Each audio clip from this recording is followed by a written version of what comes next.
Right, okay, let's give it a go. Welcome everybody. This is Mapping Outer Space, an update to lucid dreaming.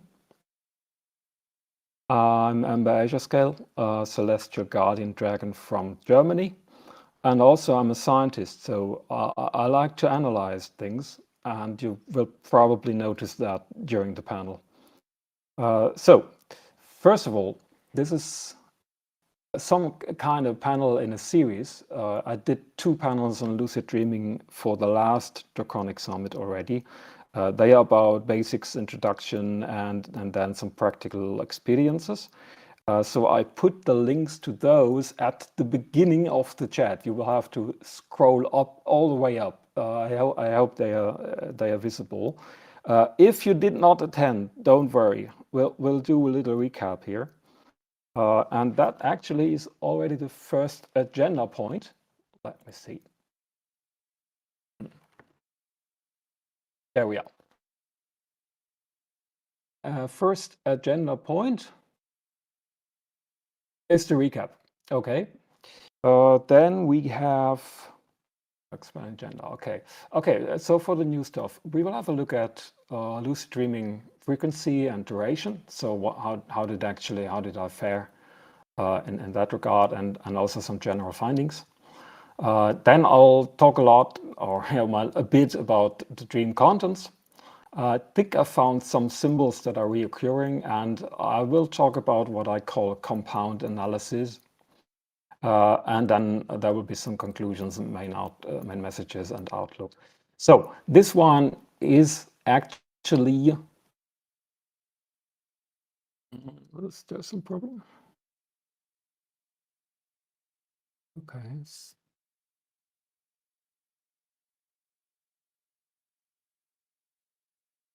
Okay, I will work it out.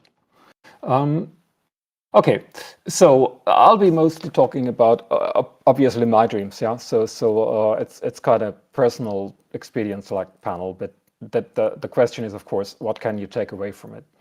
So first of all, I think I can provide an example for what active dream work can achieve, what effort it is, possibilities, limits, benefits. So that might serve you as just an inspiration for maybe your own work. And then I'm not sure, maybe there are some generalizable things, we'll see. So there are 2 books that are my main sources. It's Steve LeBerg's Exploring the World of Lucid Dreaming, highly recommended. This covers the basics, all the theory, and a lot of lucid dreaming induction techniques. And then there is Lucid Dreaming Gateway to the Inner Self by Robert Wagner. That one, it does contain really important information. I didn't read it through yet. I'm at chapter 5 of 18. It's more about applications and how lucid dreams can be life-changing.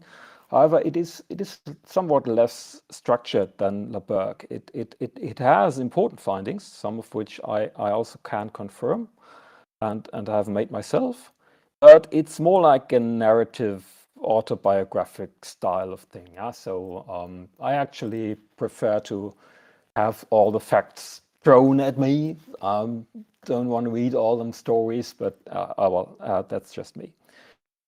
Hey. Let's see, I think I've added some intermediate slides. So just a short review to get us on track.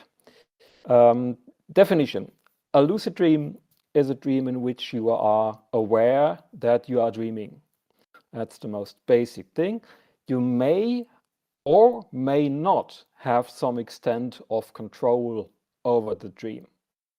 And most of the time it's possible to create small objects or change your body shape or jump from one dream scene to another, or just jump out of the window and go flying. You should only do that if you are sure that you are dreaming, obviously.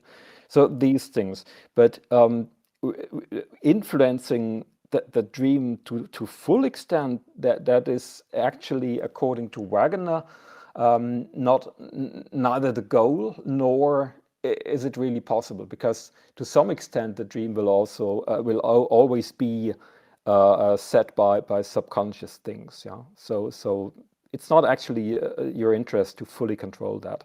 Wegener says a lucid dreamer does not control the dream, just as a sailor does not control the sea. Yeah? And I think, yeah, I think it's quite accurate. What's more important, usually it's possible to interact with the dream world in a conscious way. So that means you can talk to dream people and characters, and sometimes they are just voices. So I'll just refer to dream entities. You can talk to them, you can ask questions, and as I said, you can move around, you can fly, and so on. And what is a very distinct feature of lucid dreams, and in an ideal lucid dream, this world you are in will just feel completely real. It will feel like reality. You will have all your senses, sometimes even stronger than in the waking world. And I could really confirm that all senses are there. So applications. Many people just use lucid dreams for having fun, but there's lots of more serious applications. You can solve problems. You can treat mental issues, for example, anxiety or nightmares. You can practice real-world skills. That is because if you do something in a dream, the brain actually generates the same muscle signals as it would in the real world. They are just blocked by sleep paralysis, but the brain is actually doing the same thing. So you can practice, well, dancing or martial arts or something. Yeah? And of course, you can explore the subconscious, and that is my ultimate goal. I'm doing it to figure out who am I, what am I, how does it relate to Dragon, are there any past lives, concurrent lives? I just want to know that all. Okay, so a little bit of theory. I still like to recap. This slide is from last time. So basically there are 4 sleep phases, which you traverse subsequently every night.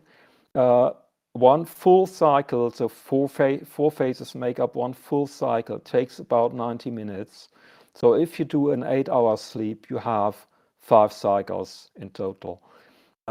Dreams and lucid dreams can be expected in the REM phase, rapid eye movement. I think that's pretty well known. Much REM activity can be expected in the morning because the REM phases tend to get longer as the cycle count increases. That is, if you follow a standard sleep pattern. Checking something, okay.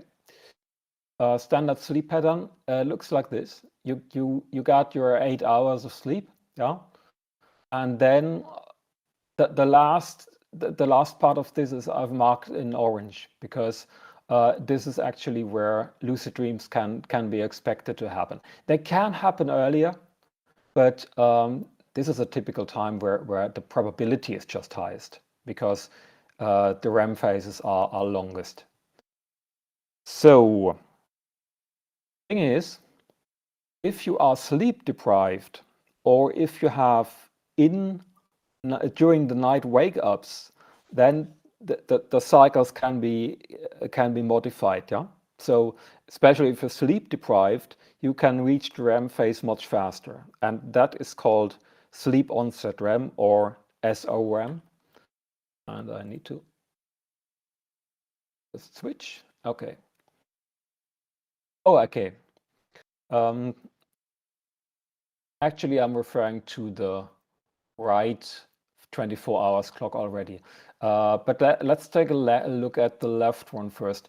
You can see that I've introduced a little waking time after 6 hours of sleep. This is a lucid dreaming technique that is called wake back to bed. So you stand up during the night after 6 hours and you stay awake for half an hour or let's say 1 hour, and then you go back to bed. That is supposed to increase the probability of having a lucid dream in that target period even more, yeah, because you somehow activate your awareness, and that might transport into the dream. And then what I'm doing, I follow a non-standard sleep pattern. It's a biphasic sleep pattern, and that is actually the right 24 hours clock. I go to sleep at around 2 o'clock normally in the morning. Then I'll have 4 hours, 4.5 hours, wake back to bed, and then about 2 hours of lucid dream target period. And in addition to that, 1 day sleep phase takes usually also about 2 hours, maybe only 1.5, just to get one full cycle. And at the beginning of the day sleep phase, lucid dreams also happen. You will also find 2 new terms here. Dialed, that means dream-induced lucid dreaming.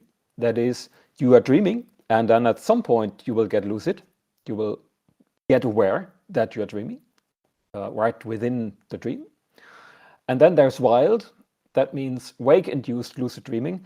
It basically means that you get lucid as soon as you fall asleep, more or less. Yeah.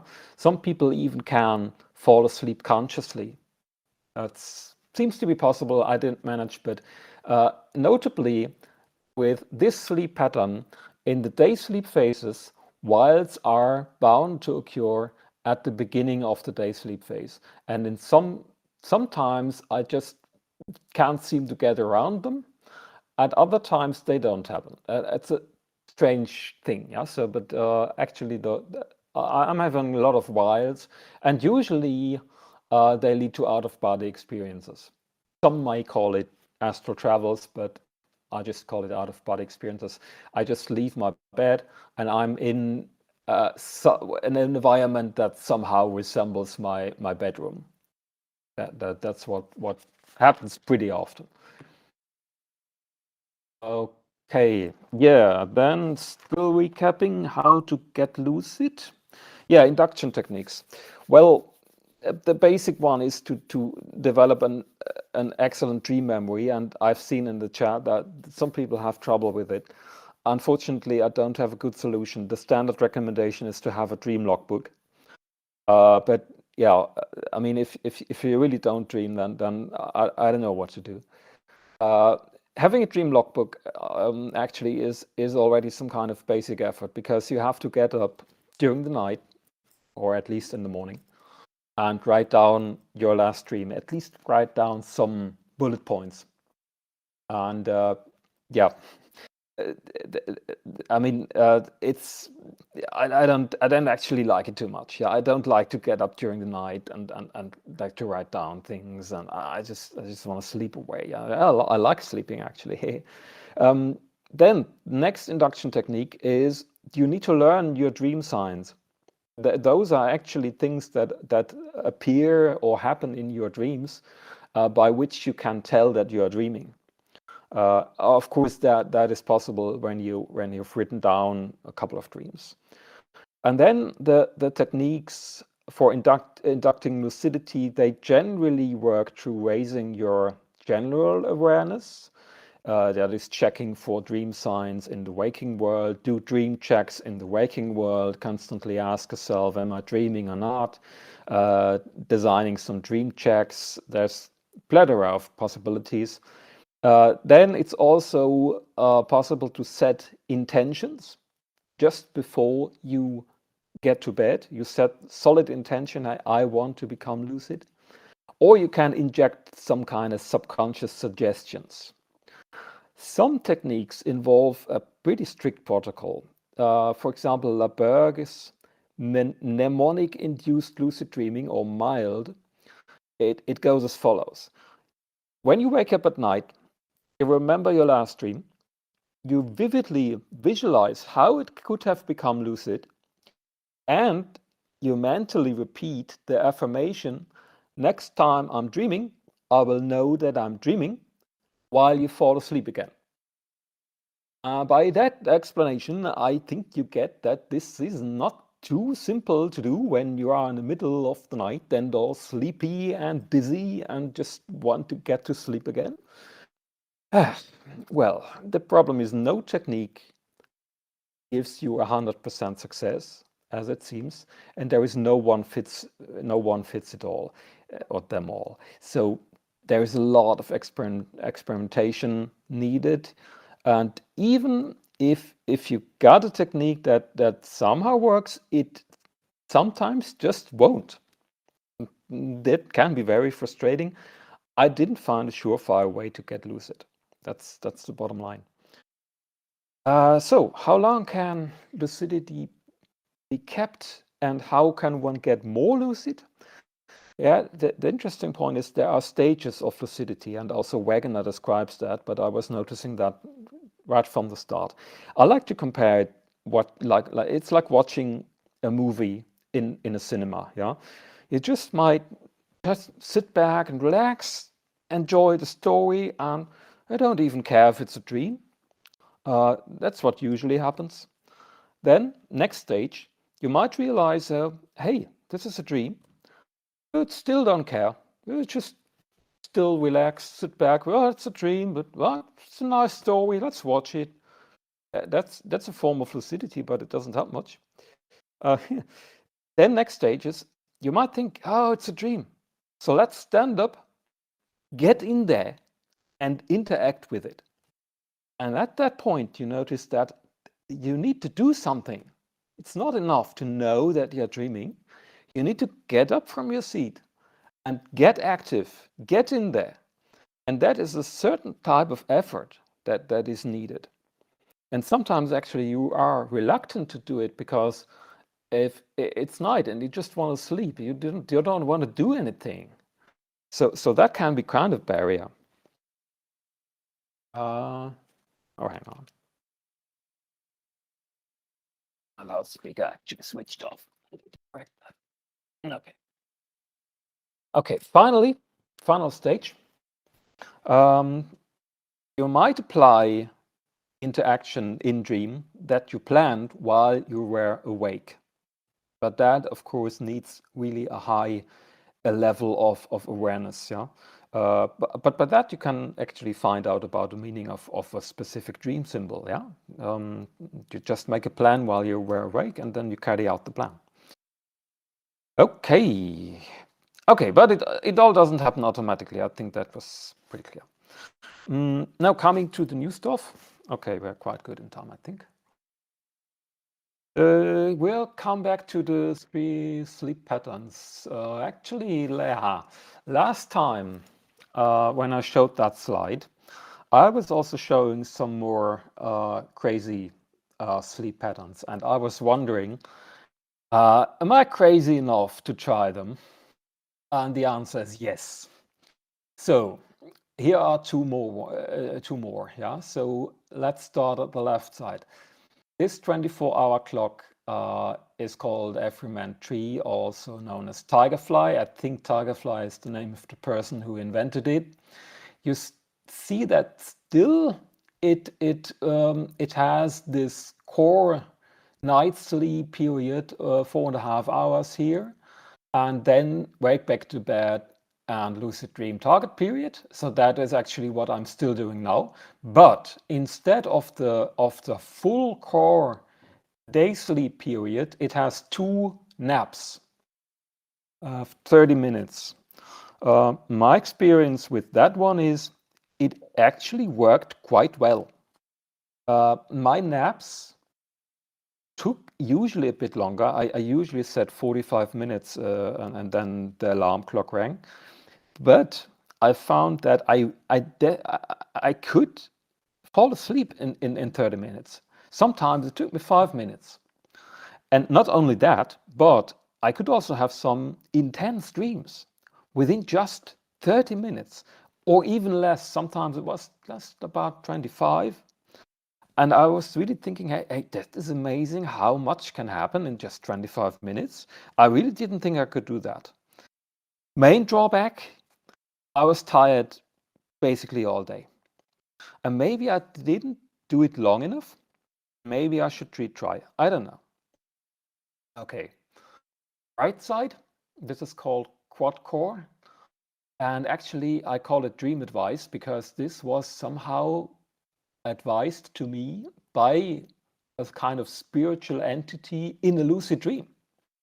So they said actually you should stick to 1 and 5 hours or multiples of that. So I combined that with a quad core technique that is known by the polyphasic sleeping community. You see the core period is only 3 hours, wake back to bed 1.5 hours, and then the 2-day sleep periods. Problem? I don't want to get up after only 3 hours. I always had trouble getting up at 5 o'clock. It's just too short. I seem to need my 5.5 hours. Other problem, that day sleep period starting at 9:30, I always had trouble falling asleep there. I just wasn't tired enough. 9:30, it's not my time of sleeping. I usually don't. I am a night dragon. It's sometimes I skipped it more than once, and that set me in sleep deprivation and whatnot. So, and third problem, these 2-day sleep times, they don't really fit into my daily routine. Yeah, so daily life, it was hard to fit in. Okay, so I didn't continue this. I gave it up. Today I'm back to the biphasic pattern, which works quite well. I might need to increase the wake back to bed wake time, but we'll see. So you see, even after a year, there's lots of experimentation. Coming to frequency, last time I showed this slide. Each bar in this graph is a dream. And yeah, the blue ones are wilds, the orange ones are dials. And you see, I had quite a full moon start at the beginning of January. But as soon as I got back to office, the frequency dropped. That was quite frustrating. So how did it go on? Lucid dream frequency, that is the name of the slide. I'll just explain the graphic because it's a bit different. You can see on the x-axis, there's just the months of the year. And on the y-axis, there is wilds and dials. Then there is BTD, that is breakthrough dream. What is that? Breakthrough dream. It's a dream that is very, very intense. It can be lucid or not, but it carries a very important message. Well, at least it feels very important. And it is very intense. You really feel like, oh, I learned something in that one. There's something happened there.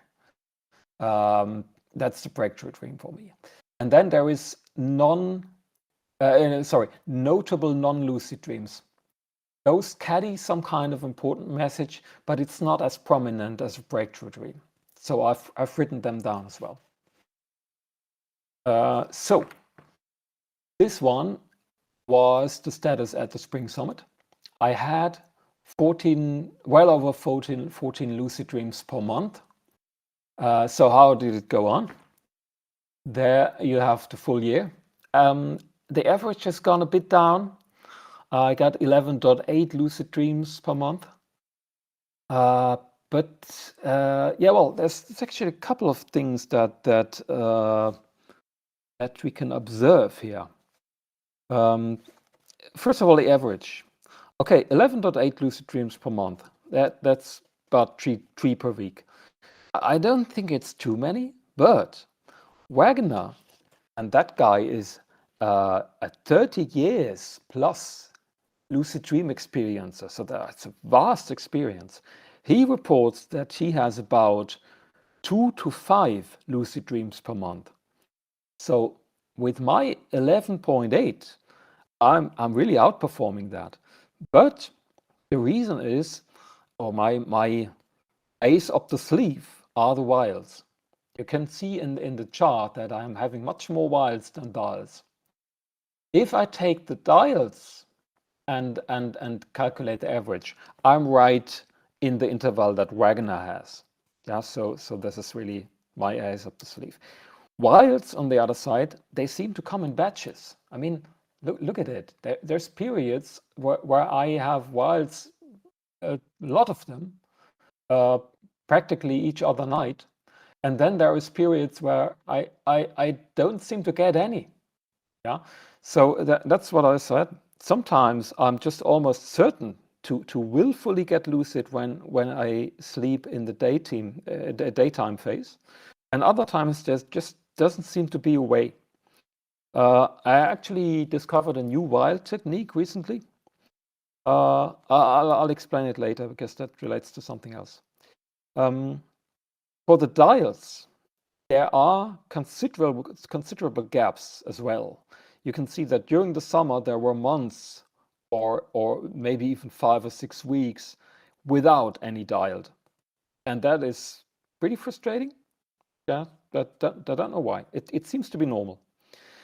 The breakthrough dreams and the notable non-lucid dreams, they kind of seem to increase in frequency here in the last half of the year, but we'll come back to that. Next, actually, this is the Tigerfly pattern, and this one, the one with the naps. I had an above average number of lucid dreams, but it's not significant. If you take a look at other periods during the summer, you get a similar number. So I don't think that it makes a big difference. Far from that, you can see there's a lot of randomness. Things are not really controllable as it seems.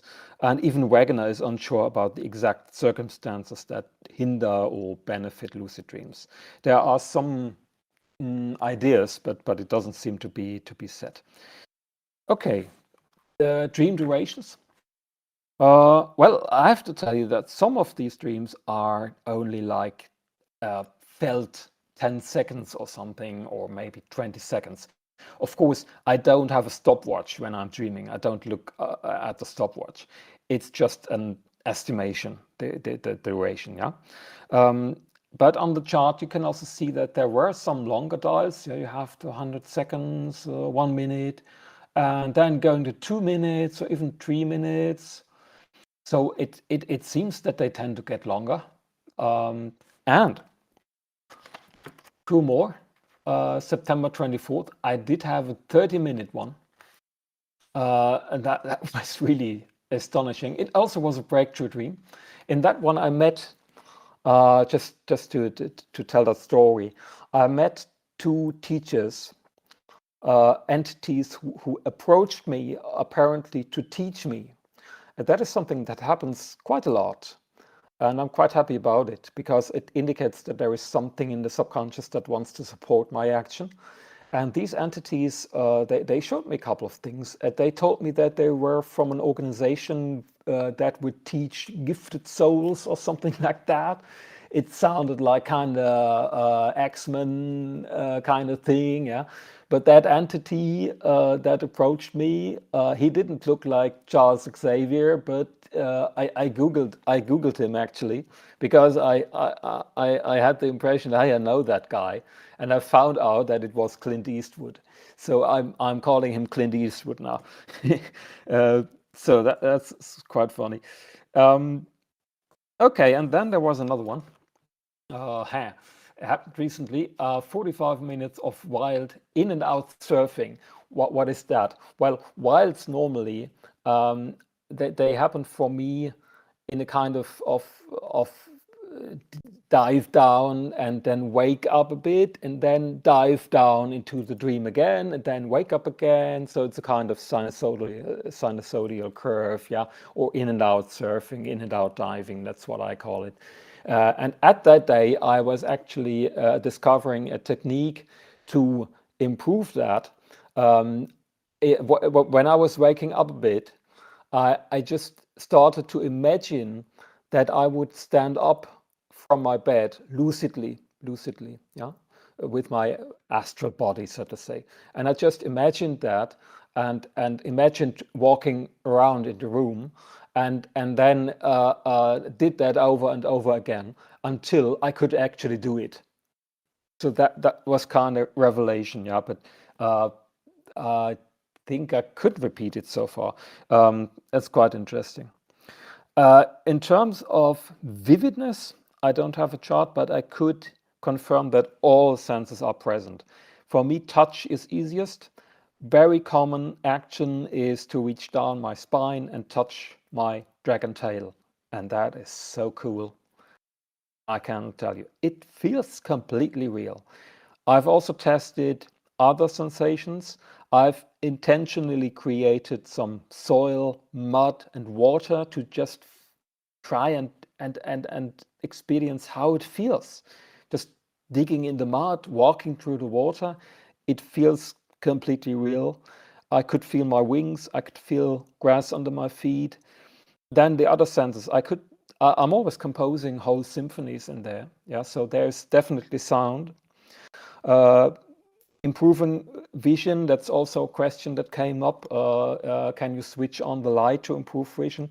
Yes, you can to some extent, but in my case, it doesn't really work. It's better to open your eyes in dream. I figured out that it doesn't happen on its own. Yeah, so just concentrate on your dream eyes and try to open them. Of course, you don't need to be afraid to wake up. I mean, if you wake up, then you just wake up. That's yeah. Then it didn't work, but it's worth a try. Yeah. So also opening my window blinds, that gave me a really colorful landscape one time.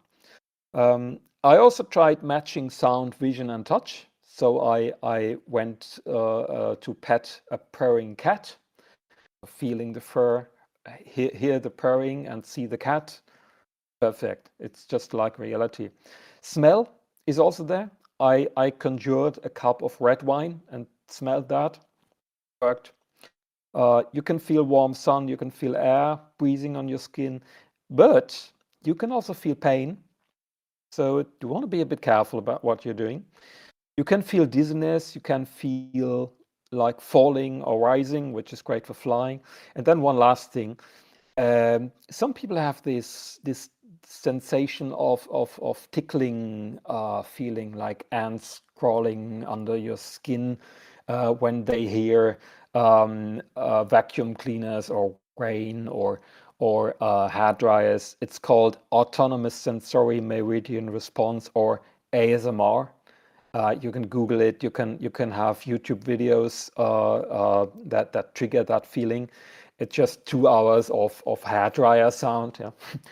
And it just feels like a tingling sensation in somewhere in your body. For me, it's along the spine, and it propagates to other parts, to the limbs, and even to the head. I've had that since I was a child, and I can already also have it in lucid dreams. That's quite interesting. And actually, this seems to happen when it is also felt in the waking body. Yeah. So once I had that feeling in the lucid dream, and then I woke up and I noticed that I still had the feeling. Yeah. So that can happen. Okay. Coming to the contents. Well, problem. Yeah, I got well over 100 dreams, more or less documented, so we cannot take a close look at all the contents. But let me just drink something here. Okay. Voice. We need voice. Okay. Observation. Some dream activities and symbols just keep reoccurring. And obviously, they have a certain meaning. So I'm about to learn that meaning, such as to learn the language of the personal subconscious. And I think it's a very individual thing. You can look up dream interpretation in Google, and you will find, okay, what's the meaning of a train, for example. But normally they give quite a lot of interpretations, and you just have to find your individual meaning. Yeah, so I think that is possible by triangulating the symbols that reoccur in several dreams, and that's what I call actually compound analysis. One has to look at different dreams and a great number of dreams to learn the personal meaning of a symbol. Also, a symbol, I think symbols might have a meaning that depends on context. That's actually my feeling. Okay, so this one slide shows a couple of free occurring symbols. And let's go through them because I think it's quite important. There is there is basic actions and experiments, and actually I do them all the time. That means I just try out, can I transform into dragon? Can I change my skin color? Can I grow scales? Can I walk around, fly, touch, smell, taste, create matter, change the dream scene and whatnot? That's basic. I've put own house in the back because that is another symbol that occurs a lot and it's pretty basic. To me, being in my own house or my old parents' house, that is just, it just seems to mean I am in a safe space. I am in my own mental region. Yeah. And oftentimes things start happening from there. Yeah. It's a kind of home base. Okay, then we have military fighting and threats. That is combat vessels, tanks, military parades, war scenes, fights, general threats, also technology. For some reason, technology often appears as a threat in my dreams. I don't know why. It happens a lot. Maybe it's because I need to fight my way through. Maybe it's lurking traumas, past memories. I have no idea. That's something I have to figure out. Next, we have education at a school, a classroom, university, or somewhere where there are many kids around. That can also happen. That symbol actually indicates that the dream contains an important learning. Right, I think that's quite straightforward. Next, we have advice and initiation. That means that there are entities who give advice either for my waking life or spiritual development, or sometimes they perform some kind of initiation ritual, kind of spiritual ritual. And also sometimes I speak to them over a phone. Actually, phone-like device I find in my room when I'm walking around lucidly. That is sometimes present. Next one is transit, loss of baggage or friends during a travel. And that happens quite a lot. And it seems to relate to diving into the unconscious. Okay. Next is finding comrades in arms. That means that I find entities who help me. But there's actually four different types of dream entities. The first type doesn't really have a clue about what I'm doing. Yeah, so they're pretty dull entities. Yeah, you ask them about dragons and they just tell you, oh, dragons, never heard of that. Yeah, that doesn't interest me. Okay, so not too helpful. Then there are entities that are cooperative and try their best to help you when asked. So they try to, well, I've heard about dragons. I think they're over there, yeah, but I'm not sure. Okay. Then there are entities who deliberately approach me because they want to help me or teach me. Yeah, well, that's like Clint Eastwood. And then rarely there are some who want to stop me. I usually tend to accept the ones who offer help and accept that help and be thankful about it. And I usually negotiate with the ones who want to stop me. Negotiation usually does the trick. You can come to some kind of agreement, but well, sometimes I just obliterate them. I mean, it's not the best way to do. You shouldn't do it. You shouldn't do that. Yeah, you should be kind actually to dream entities. It's just like real life. Speaking of removing barriers, that's the next one. Barriers can be physical. Yeah, you need to break out somewhere. Actually, that leads already to the next one, escaping. You might need to break free from something, getting out of a maze or hatching from an egg, and so on. Barriers can also be emotional. That means you might have to overcome fear or some kind of eerie feeling, uncomfortable feeling. Yeah, that happens a lot. And then lastly, there is revealing, resolution, and unlocking. That refers to an information that is revealed or a direct outcome of a negotiation, integration of problematic aspects, or unlocking of a door. Now, you see that I marked some of these in blue.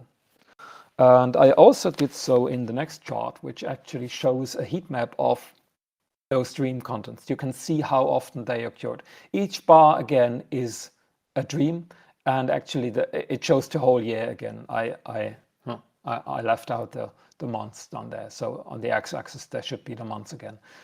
Yeah, the basic stuff, actually, you see it happens all the time. Military is distributed quite evenly, but the blue things are the 8 signs or actions that I've highlighted, and you see they are much rarer. And now, of course, the question is, why did I highlight them? Actually, this heat map, it does show not as much as I would like to show it, yeah, but the thing is, while I compiled it, I realized something. And that is, in the breakthrough dreams, the ones that are really, really important and carry a really important message, the 8 dream signs I highlighted, at least 4 of them, or even more, appear in breakthrough dreams. And I did realize that a breakthrough dream seems to follow a pattern, as if it were a screenplay or a breakthrough dream. And this is it. I mean, this might be generalizable. I would be thrilled to hear people who report, hey, I got something like that already. So let's just take a look. Breakthrough dream screenplay, as it goes for me. What happens first, quite often, is what I call an attention catcher. That means you have an action scene, or you have a really nice story you really find interesting and you really love to look at, and it just somehow catches your whole attention 100%. You might become lucid by that or not. Yeah. Then there is oftentimes a kind of barrier removal. Yeah, whatever. Then what follows often is a kind of transit.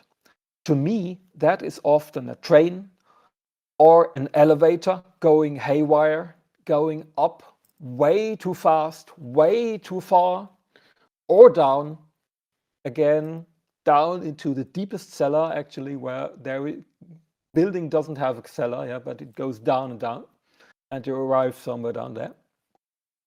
And then after you arrive at this new place, so you can see there is usually a scene change. Often the scene changes towards a learning place or a transit place or sometimes a meeting place. And if you arrive there, there's sometimes a kind of introduction. So in this one dream, I was in an elevator, and it went up way too fast, way too far. And when I stepped out of it, I was standing on a platform, and it faced to a kind of machine room, meeting place, I don't know, quite big. And I was just standing there quite prominent. And I had the impression that I should introduce myself. So I said, here stands Amber, but actually I used my real Draconic name, that which I never use in waking reality because it's a secret. So I said, here stands name, Western Guardian Dragon. And I think I said something along the lines, at your service or something like that. And then I got an answer from this machine room. Yeah, so that's introduction. Okay. These stages might be assisted by helpers. You might have a friend traveling with you or multiple ones. The barrier, it might be some entity that is fearful and that you need to overcome. Yeah, that can happen. So what follows next is the core of the whole thing. You can get into a discussion with dream entities. You can get into a kind of assessment situation such that people judge you in some way. This is usually quite a positive thing, yeah. Or you can do some negotiation with dream entities, and that usually leads to some kind of solution, reveal of information, or an initiation ritual. And then you can either directly wake up, or you think, okay, this is it. I'll be waking up now. And then something else is slammed right at your face as a kind of post-credit scene, like in the Marvel movies, where you always keep sitting until the credits are done, and then some kind of outlook or information or additional thing is given. That can also happen. Yeah. Okay, that is the screenplay. Just one example to make it a bit more concrete. This one is actually the dream I'll be explaining that gave the panel its name. Okay, attention catcher. Well, this one, it started in my own house, in the living room, and an old friend was there, and suddenly he's gone. I go into the garden, and it turns out the garden is not how it's supposed to be, but it's a beach. And there are some couple of people around having fun at the beach, yeah. So that catched my attention, and I got lucid. Visuals were very vivid in this one. I gave it an 8 out of 10, actually. Sometimes I give points to how vivid the experience is. So there we have attention catcher. Next, some kind of sinister force seems to appear, and it casts a shadow on the beach, and everybody is frightened, and it gets cold, and people and myself, we flee from that scene towards the neighboring house. So barrier.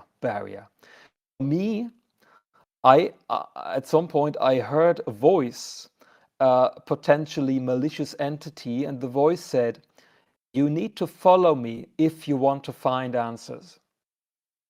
Strikes you down. Actually, question is it a trap? Should I really follow that entity? Barrier. You need to overcome that fear. I followed. Then what happened was a classic train ride.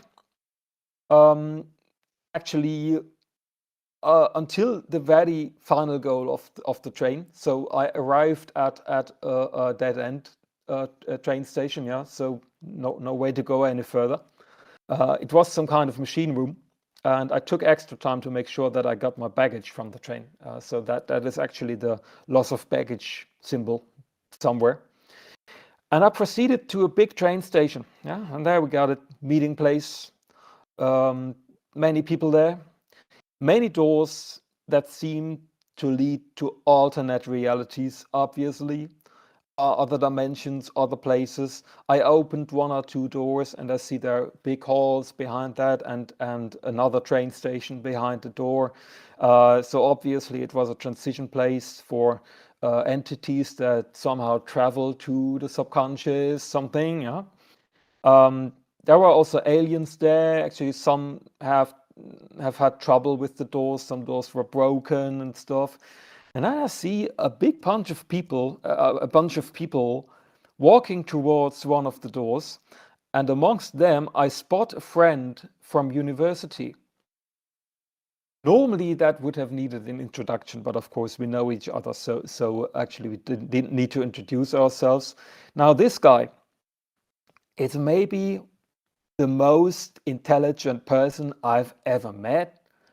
Very reliable, super keen in mathematics, algorithms, IT stuff, technological stuff, extremely rational, careful.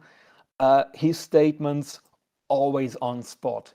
He really thinks before he talks. Yeah, so always on the spot statements. So I ask him, "Who are you?" And I have in mind not what is your name, because I know the name. I know who you are, but I have in mind, what do you represent? And he says something about math and algorithms and IT stuff, and I actually didn't understand that. Again, this is a bit of a mystery. So next I ask him, "Who am I?" Because that's what I want to find out. And he says, "You are black."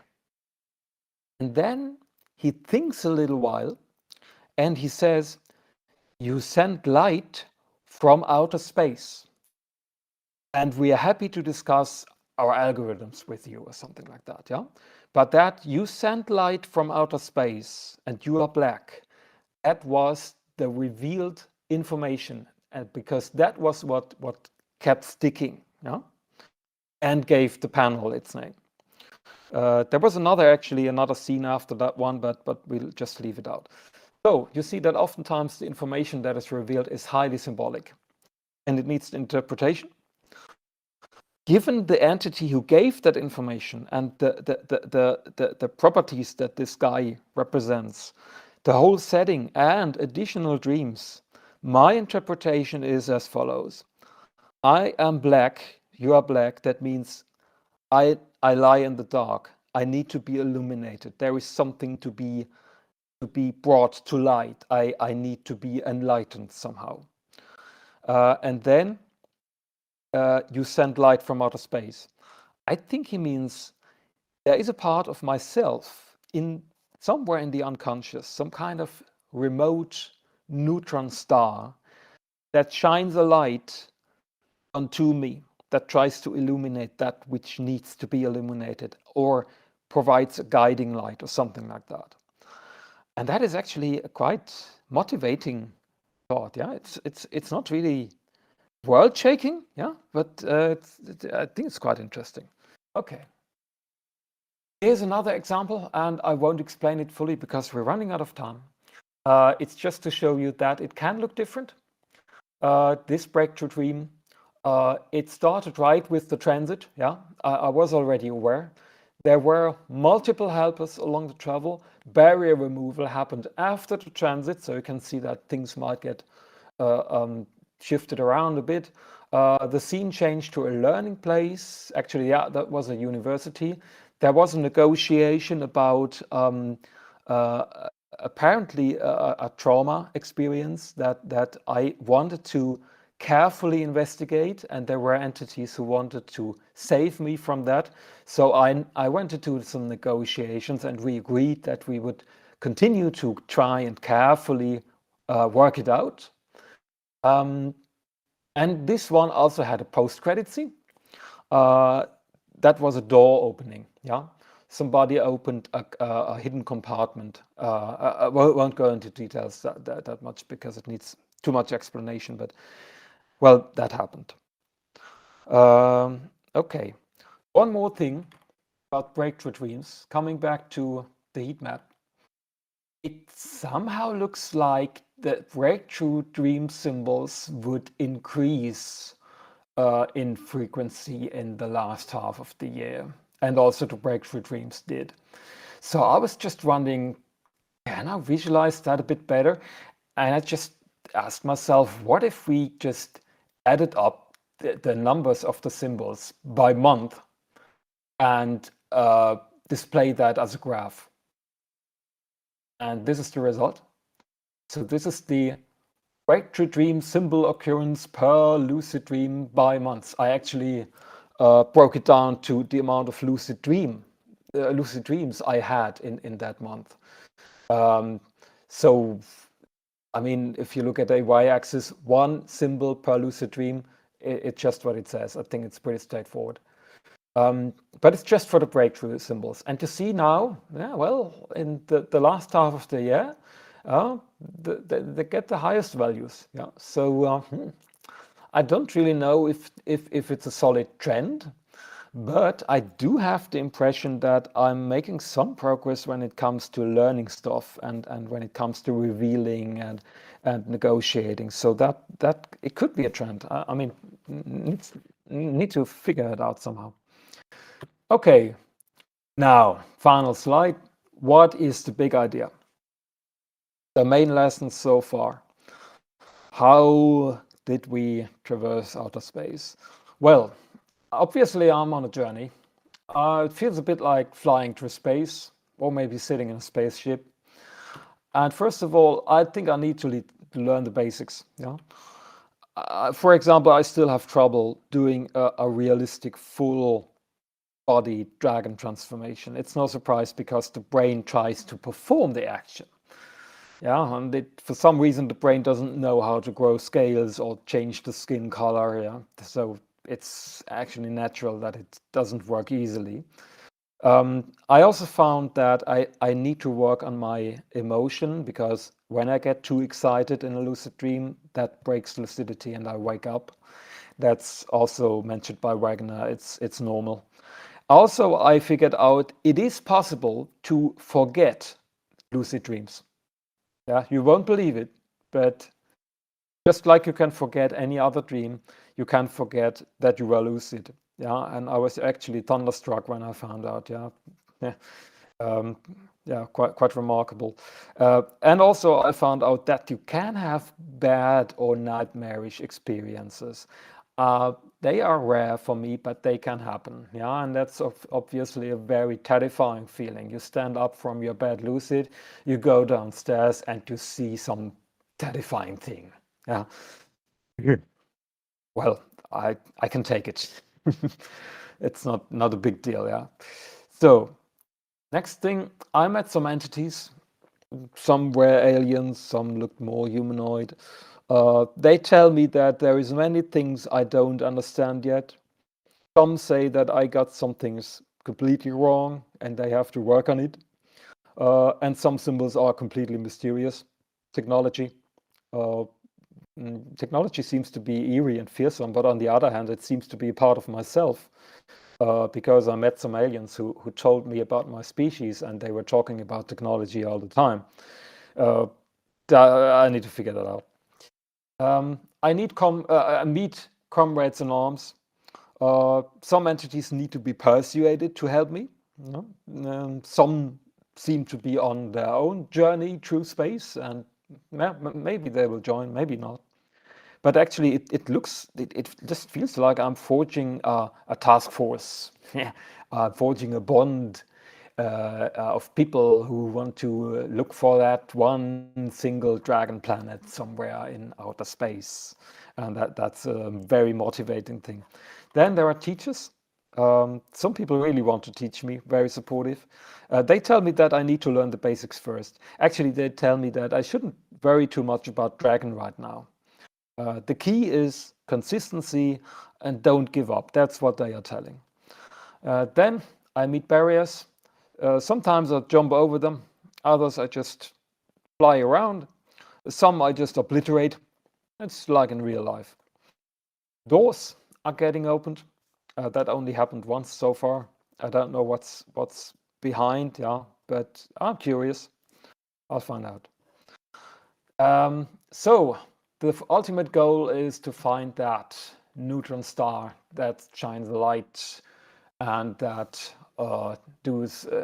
doing draconic stuff. Dragons may be there, or whatever might be there. Little outlook. Let me just switch on the headphone again. Little outlook. Three things. I'm trying to learn self-hypnosis at the moment. But it's an online course. It's another way of actually tackling the subconscious. Also, I've learned that there is a new, pretty new lucid dreaming initiation technique. It's called senses-initiated lucid dreaming. It's obviously pretty potential, so I'm trying this out right now. And then there is the herb, which was recommended. I only know the German name, Beifuß.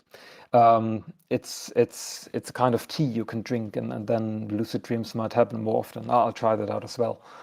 And then there is also virtual reality. I've talked about it in the last summit already. I would like to try if virtual reality, being a dragon in VR chat, actually helps being a dragon in lucid dreaming. So I've bought a gaming laptop. I've bought a Pico 4 headset, used. It's all used, but decent condition. I've also got the dragon avatar from TokyoZilla, a little adorable blue dragon with wings and tail and facial expressions and all that. Great thing. I downloaded Unity, I downloaded VR Chat, Steam, whatnot, gigabytes of stuff. So I'm all set, but obviously I need to do some gaming. And there we have the problem. Didn't find the time yet. And the stupid thing is that the stupid VR chat won't allow me to use the avatar unless I go from guest to user level. And in order to get there, I need to play for a couple of hours using another avatar. Bummer. Well, okay, I'll somehow manage quite soon, hopefully. If any of you knows a good VR chat room that is safe and where you can make friends and just is not too crowded and is open to fairies and dragons, just yeah, probably that. Give me a note, send me a DM or pop it in the chat. I'll appreciate. I don't know any places yet, actually. Good. So this will definitely continue, and yeah, hopefully I can give you an update next time. So we're done. Okay, now this is the time to look at the chat, and I can also see Heart of Frost is on the stage. I don't know if you want to say something, but anyone who wants to join the stage, please do so. I'm open for discussion. And apart from that, I will look at the Yeah, chat. I'm on the stage. Sorry, I was muted this entire time. I Oh, yeah. think some of the people moderating are just on the stage sometimes, just in case something goes wrong. But I just found it funny that you started mentioning VR chat as I'm suffering through a paper on it, on how to improve it actually.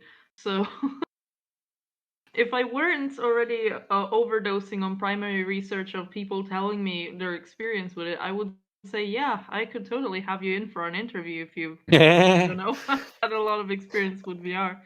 But yeah, Yeah. no, the only thing I wanted to add was I've heard, and this is not specifically in relation to lucid dreaming, but I've heard about the case of this one autistic guy that has used VR to basically cure a lot of his personal life trauma. And he slept in VR because he couldn't sleep in his own bed anymore. So that's something really interesting. If I happen to find the link to that again and you're interested, I could forward that to you. Yeah, that's all I gotta say. Yeah, sure. Always appreciate it. There are scientific papers that research the effects of VR to different things, amongst them dreaming. And I'm not sure if there are papers that research VR effects on lucid dreaming. I think there is at least one. So I expect that there will be some effect. Okay. I'm just taking a look at the chat. Oh, some questions are coming up. Yeah, I should actually have told people to ask questions at the end of the panel because I probably cannot scroll up all the way and search for questions.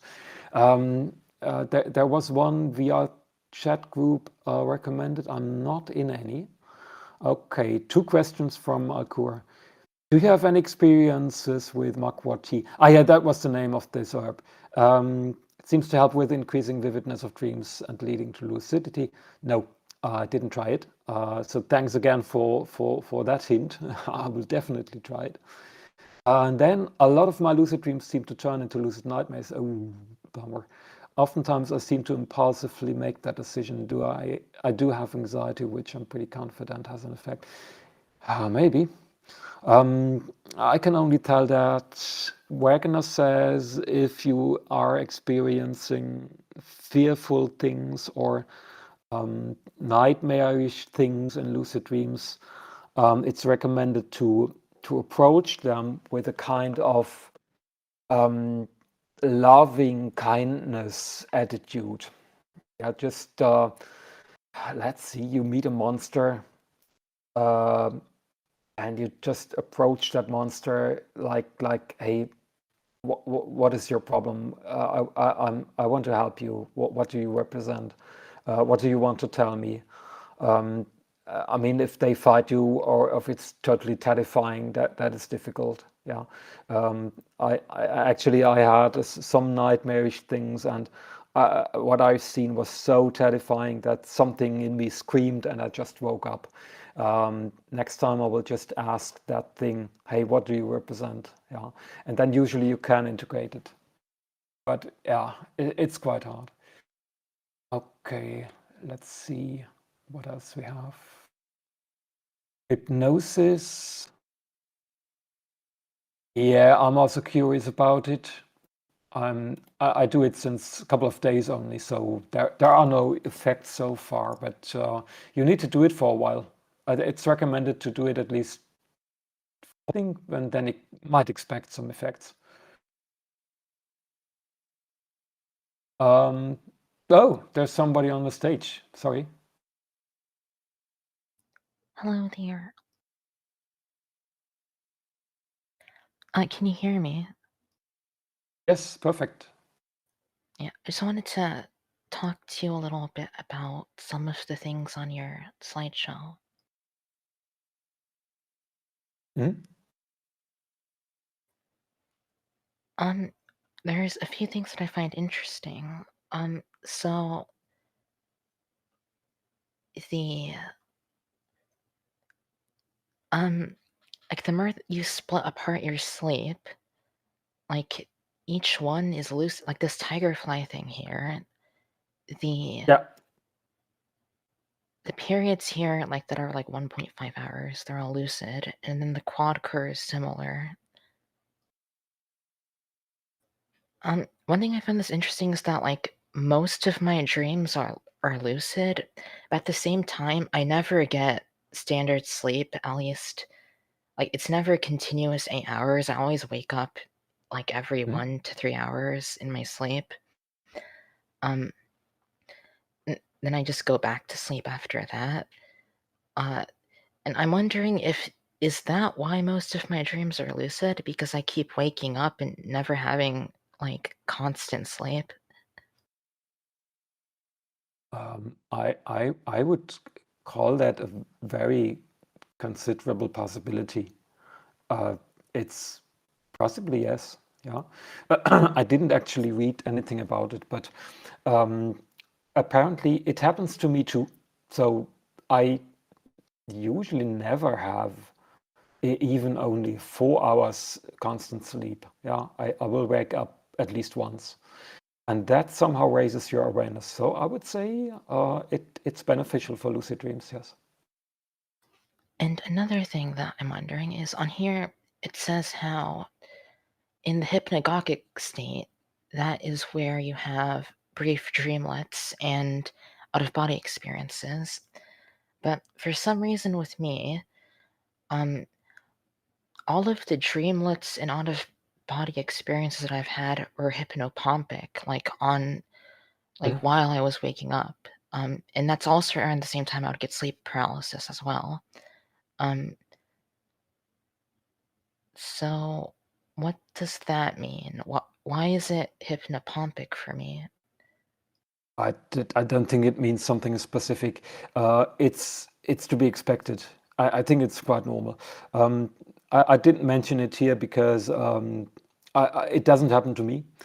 And also about that hypnagogic state, I'm not sure if those are classified to be lucid dreams or if there is another effect, because actually this comes from Laberg. Laberg says that in NRAM 1 hypnagogic state you can have dreamlets, but I don't know if that is what's really happening during the day sleep phases of mine. For me, most of the things I get have an element of like um like whenever I have like a regular dream, I always have some element of lucidity. Like, I'm always aware of it. I can always exert some amount of control, like I could wind back time or just fly or something, or summon an object, whatever. And whenever I get sleep paralysis, I also have a kind of lucidity. I mean, this one is a bit different because I don't know any of you guys have had chronic sleep paralysis before, but whenever I get it, like there's like all of the sensations that I get, and I do have a bit of control to change the sensations into different ones. Although sometimes there is like an entity that resists me trying to will it to change, and then it just increases the pain or something. And it's like this weird psychic battle. I don't know what that's about, but um and then in out of body experiences, those ones are different. Like I associate them a little with sleep paralysis because it happens around the same time. And like whatever the circumstance that it happens, it's a similar one, but it's different in the sense that I'm not, I mean, my body is paralyzed because it's asleep, but I can just walk out of my body. Like I'm not trapped in it. And I could just walk around in my house. Um, and sometimes, like, I can phase through walls and stuff, and then sometimes I can fly. And whenever I do that, like, I can go into the sky or something. Um, and whenever I do, I get like a butterfly feeling, which I find really interesting because that only happens like in the out of body stuff. It doesn't happen in my regular dreams. Like if I fly in a normal lucid dream, I don't feel anything. Do you also meet dream entities in those? Yeah, this is another thing I find interesting. Like your dream entities, they always speak, right? Or a lot of them tend to talk a little bit. Yeah. For me, none of the entities like talk. Like there's really only this main one, which is like kind of pretty aggressive towards me, if I'm going to be honest. Um, like the entity likes to give me sensations of pain or being crushed, or likes to fling me at black holes or whatever. But it never spoke to me before. It was just kind of there. And like it does communicate, but usually through sending me emotions or feelings or sending me to places like space usually. Um, but yeah, it's never talked. The only things that talk in my dreams are like in regular dreams. And there's like people, they're usually just humans and usually people I know or just fictional people. But I've never encountered an entity that could talk to me before. Did you ask them a question? I mean, usually I'm not able to talk either. Okay.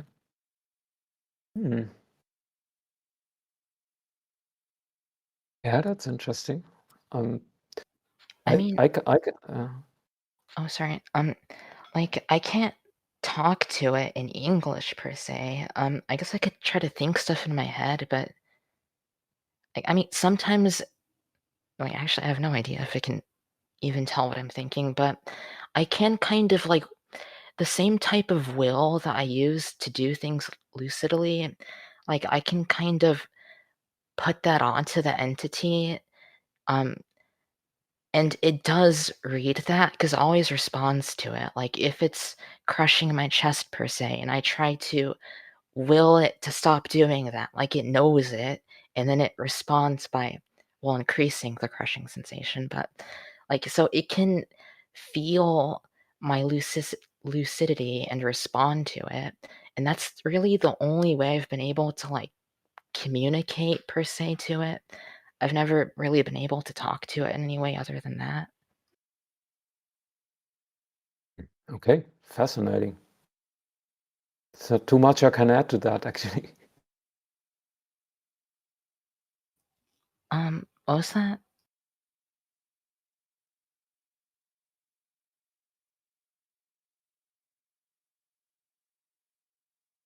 Well, did you want to say something else? Because I see that Cyrenex is waiting. Oh yeah. I just wanted to talk about it to see if you had anything to comment about my experiences. Not too much, I'm afraid. I would just like, I would try to communicate with the entities in any possible way. Yeah. So if they can talk, if you can't talk, maybe some kind of exchanging images or kind of telepathic stuff. It's maybe what I would be trying. Yeah.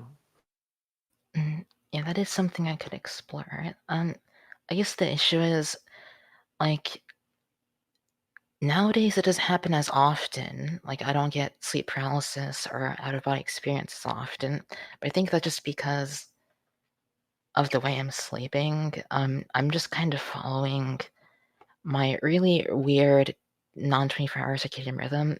But if I try to sleep in a different way, then I'll probably start getting them again. Probably. Yeah. Yeah, that was all I Okay. wanted to say. Great. Thanks. Let's see. Indidi also joined, but I think Cyrenax was there first, so hit it. Hello, can you hear me okay? Yeah. Okay.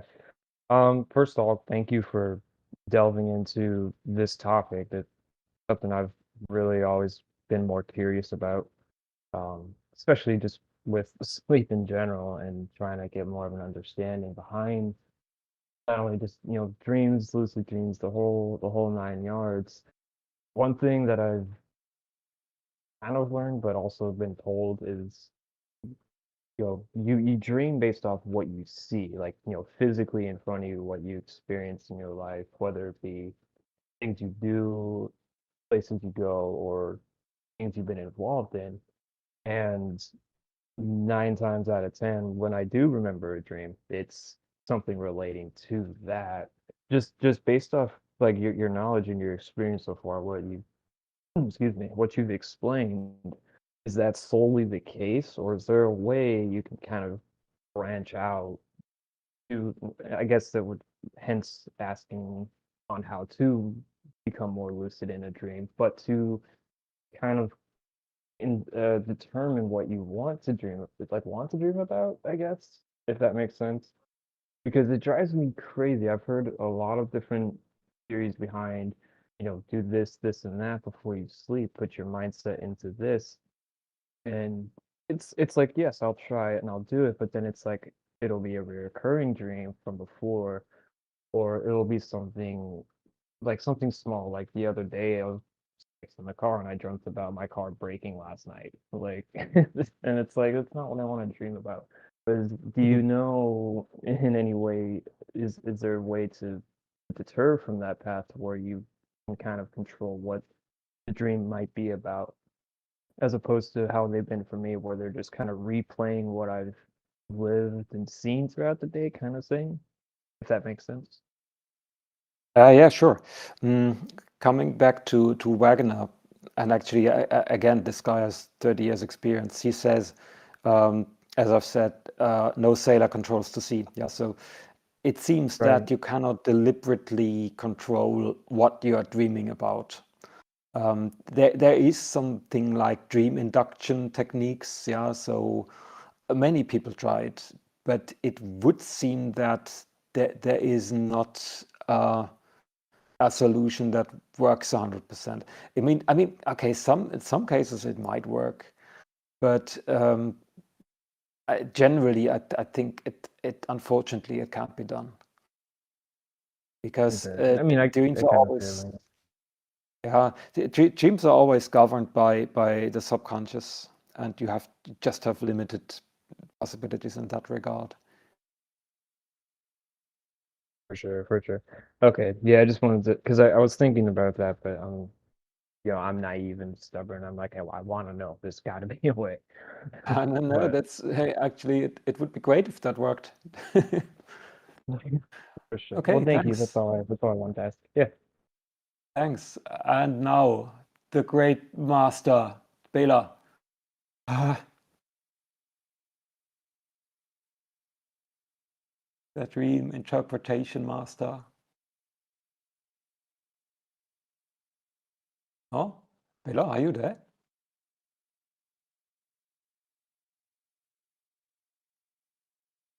Can you hear me now? Oh yeah. Okay. Yeah, don't call me like that. It's always so embarrassing. So, but Technology. yeah. First of all, again, thanks for that super interesting panel. It was like really mind-opening, and actually, I can relate to a lot of the concepts. Can you hear me? Yes.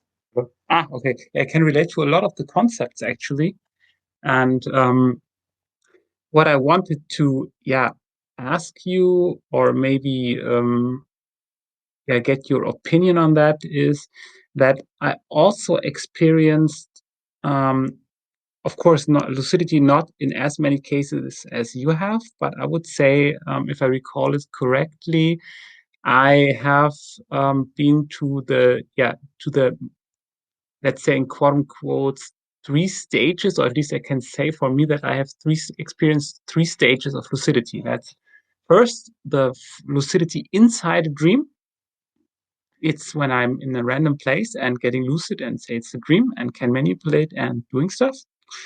Then the second one is getting lucid in my home, in my room, for example. That is what you've called what's probably closest to an out of body experience or an astral travel experience. I guess that's what I was recently discussing in the Spire.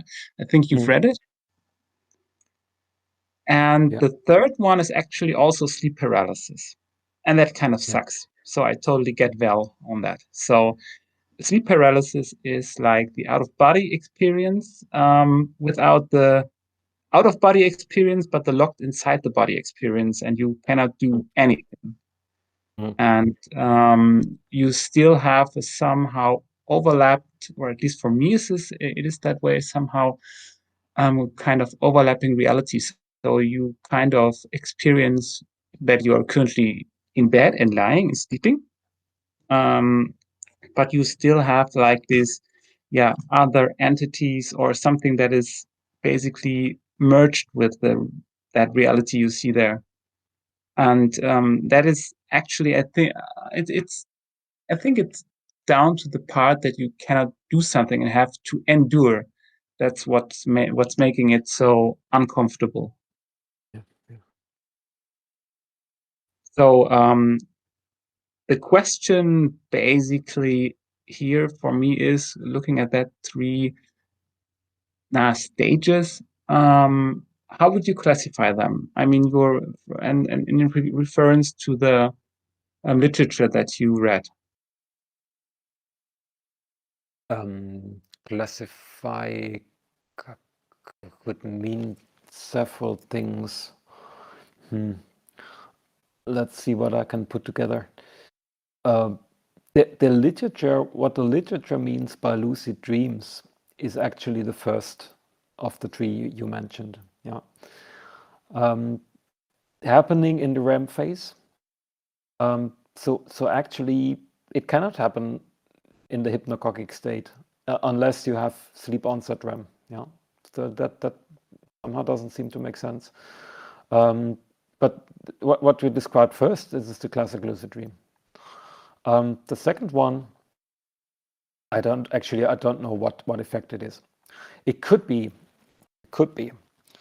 that it is going out of body in a trance state, because that is what the hypnagogic state is the state of trance, somewhere between the waking and the dreaming state.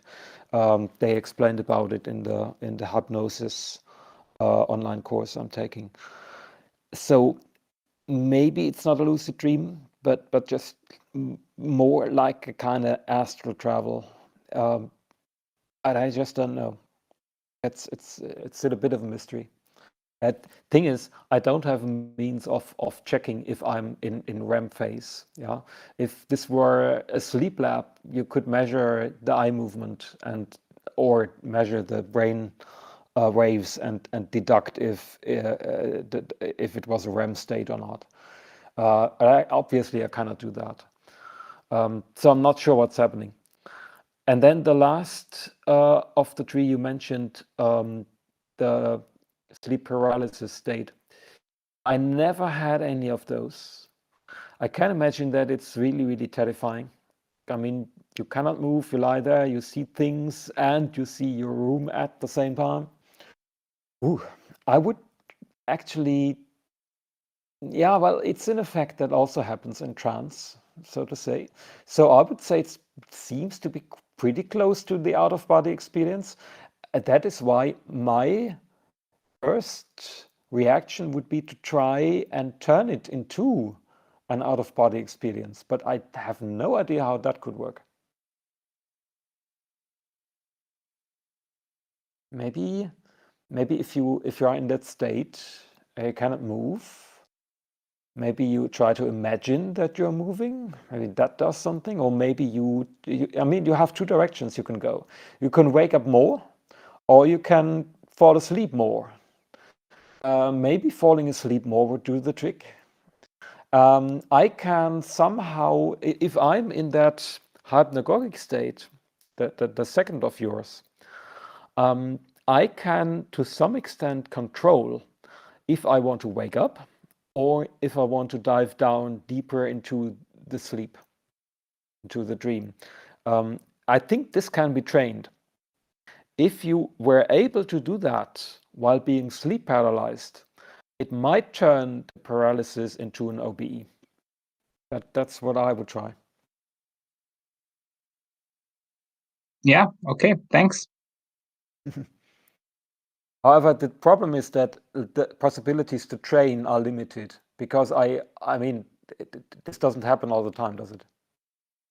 Yeah, that's the point. And usually, it's like what you said, you get either excited or you have like a huge wave of different kind of emotions because, as you probably know, like the limbic system is usually more active in sleep stages, and that means ultimately your experience emotions and sensations more vivid, at least. At least that is for me the case, and that's usually the rush of excitement that either wakes me up or gets me in this uncomfortable state, and then it's probably, I would say, in a way similar of having like a bad trip, if you would name it that way, so that you are having like bad experience, and just by thinking about it, you cannot really get out. No, it's like when you're on a drug, and even though you know you're on a drug, it won't hinder the effects of the drug. So it has to be some sort of different alternate approach to it.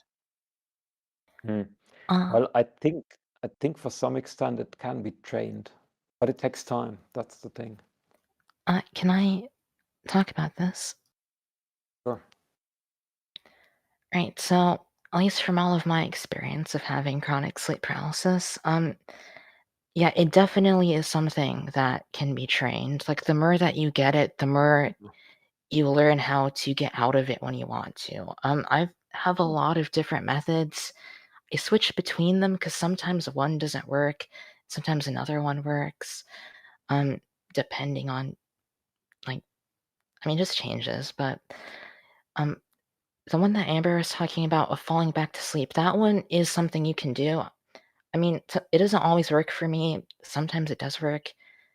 I mean, you'll know if it works or not because if you can fall asleep, you'll just fall back asleep.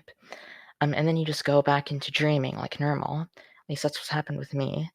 Like I would have the paralysis, but I would still be sleepy, and then I just kind of fall back asleep and go into like a regular dream. Another thing that can work is trying to move your body. That one, it does not go in, at least for me, it doesn't go into an out-of-body experience. Instead, it just makes you wake up. So like if I try to move my body, there's a point where it does feel like I'm moving it, and then I just wake up, and then I just move my body in real life. And as for trying to turn it into an out-of-body experience, I have noticed that they are really similar. Like there's the same element of your body being asleep, but your mind awake. The major difference is being you're trapped in your body in paralysis, and out of body when you can just move out of it.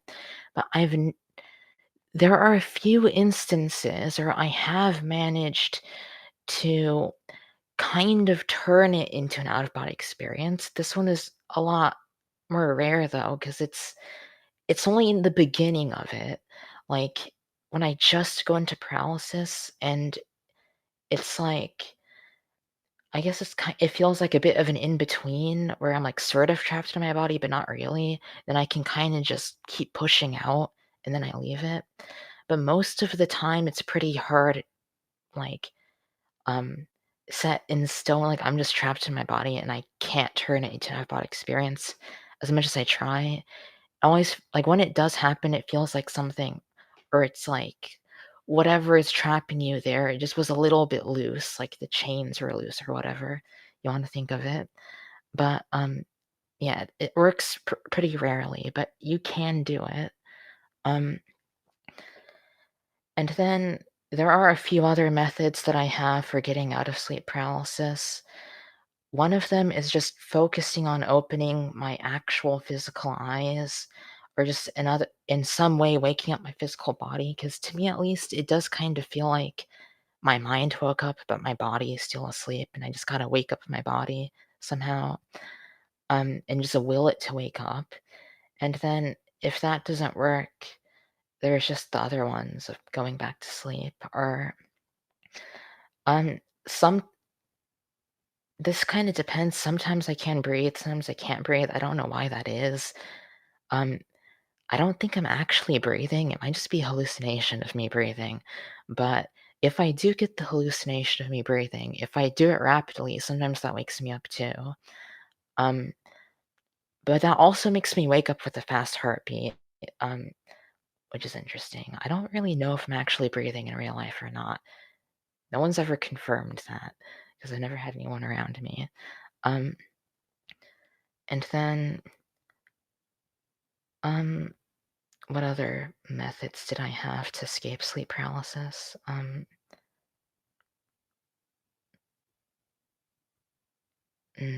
mean, most of the times where I tried to move my body, it was mostly just kicking up my legs. Because for some reason, my legs, my non-existent, not real legs, are more prone to being moved for some reason.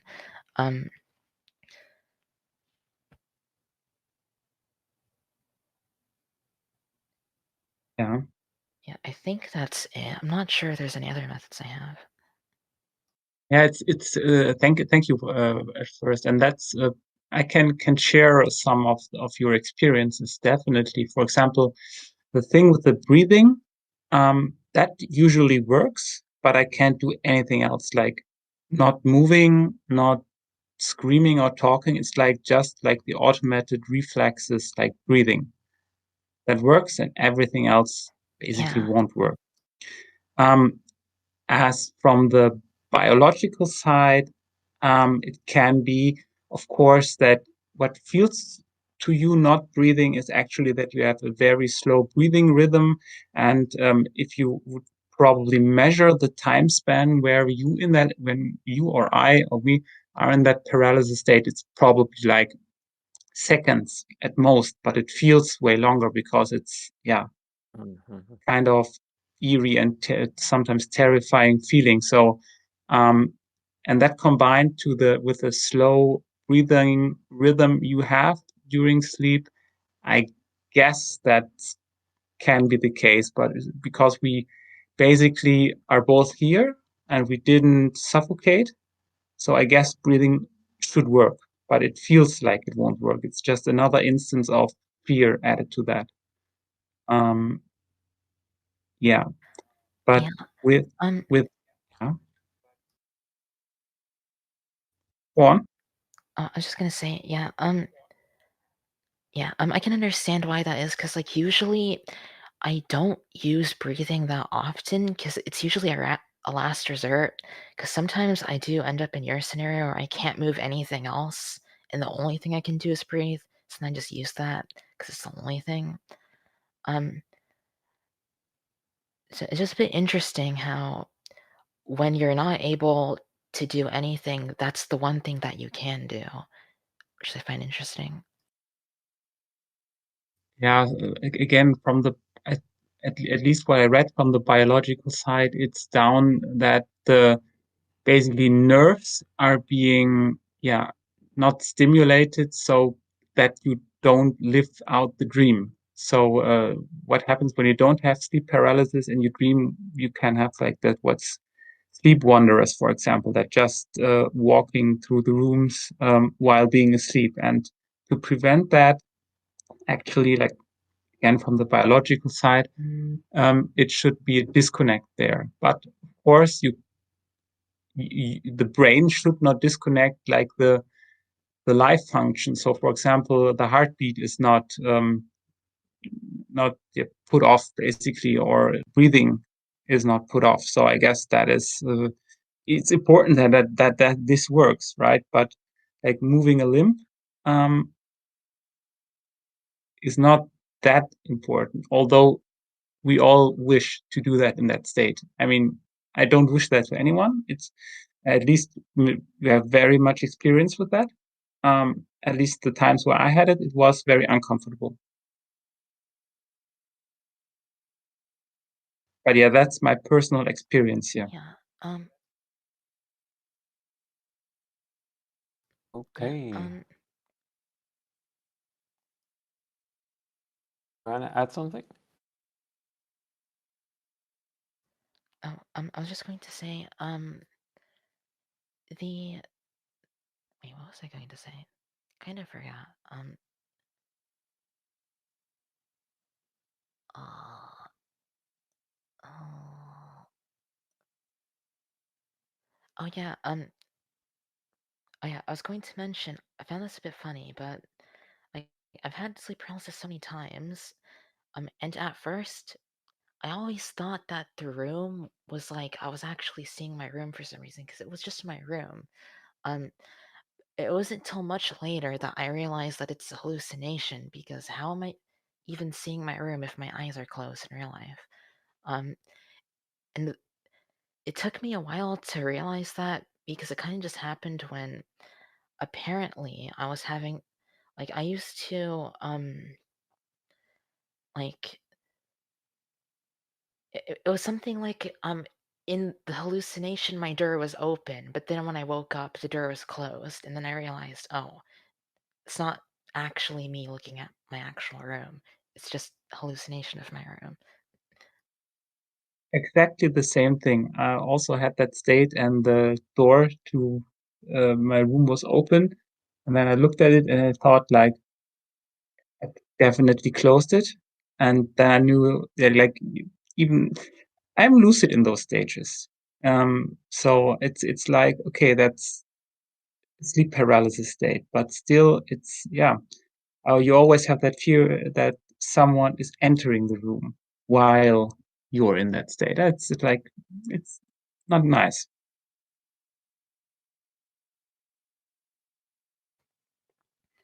Yeah, yeah, I mean, from early on, because like I had like when I was a teenager, I would get it nearly every other day to at least 3 times a week. And so I had to pretty early on convince myself that this is not like an entity entering my room. This is an entity that's already in my head in the first place. Because like I've met other people with chronic sleep paralysis, and some of them like have this belief that it's like some kind of demon or something, and those people are always a lot more traumatized than I am. And it's not great to be thinking that you're being possessed by a demon if it happens so often. Like I've had to really convince myself that this is just my own head messing with me because it happens so often that I wouldn't really be able to cope if I did believe it was someone invading me or something. Yeah, I totally get that. Yes.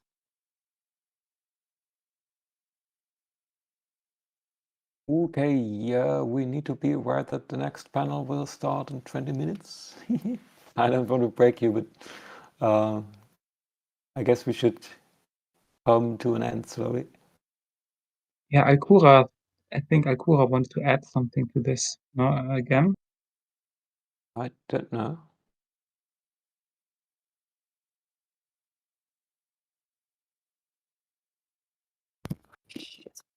Hello. Can you hear me?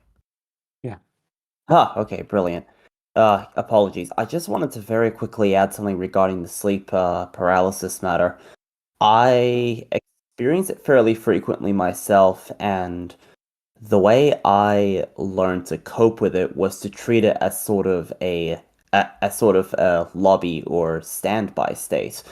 So my method of pretty much shaking myself out of sleep paralysis is actually by flexing my chest muscles and also reassuring myself that I'm definitely still breathing even if it doesn't feel like it. But failing that, I just let sleep take over, and I was pretty much wondering if this was an option that was commonly accepted.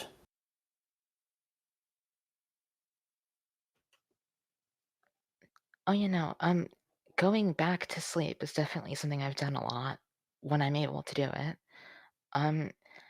And for the chest muscles, that's interesting. I mean, I guess it will work. I usually use my leg muscles for some reason, but either way, it's like you're trying to activate a muscle. Precisely. Because previously I have tried, arm muscles, leg muscles, like even individual fingers or toes, but I feel like the chest muscle is almost in a symbolic way is a lot more powerful I mean, it is effectively the trunk of the body, so trying to force that muscle into activity, I feel like sends a much more powerful signal to your body that it is time to start moving. That's at least the way that I've I guess handled it previously. Yeah, I've never tried it before, I'm not sure, but I can definitely say that, at least for me, the leg muscles aren't that immediate of a tactic. Like I always have to move attempt to move it multiple times and really put a lot of willpower into it before it actually works. Understood. I mean, no matter what, shaking yourself out of sleep paralysis is always going to be a bit of an for most it's going to be a bit of an endeavor, unfortunately. I just figured I'd give my input on the matter. Thanks a lot. Actually, what I haven't tried, but yeah, you have to get to that thought while in sleep paralysis is actually move the eyes, because the eye muscles usually still work also in REM sleep.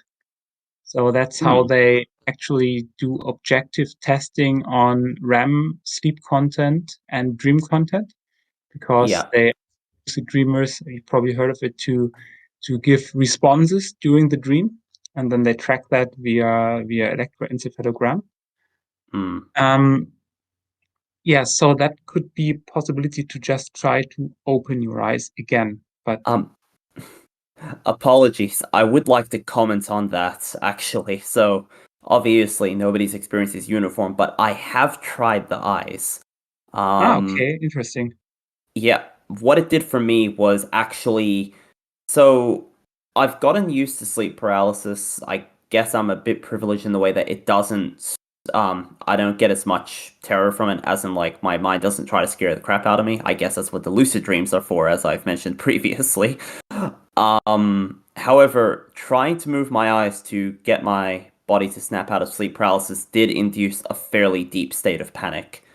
And I mean, if I had to spitball, I would assume that that is possibly and that is possibly because my brain takes it as an emulation of REM, considering I have that negative association with lucid dreaming at this point. Sadly, that's just sort of my a theory on it. I guess the only way to know for sure if it's a universal experience is for other people to try it. You know, it's everything is down to experience with our low count of test subjects. So every experience counts, and that is, I'm very grateful for that personally. For sure.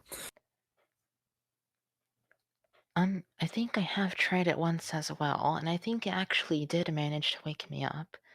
I don't get panicked very easily in sleep paralysis because I've gotten really used to it, despite all of the tactical hallucinations I get. But yeah, it's not something I do a lot.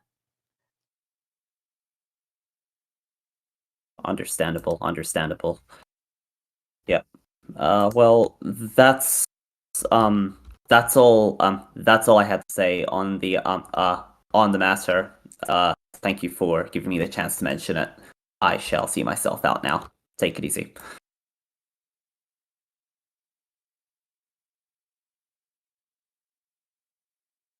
Right. Thank you all. I think that's an important topic I unfortunately cannot tell anything about. Good.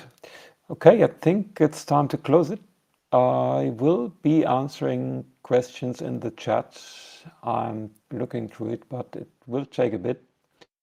Okay, so that's it.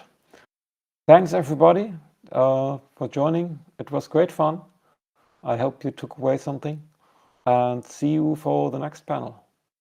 Bye.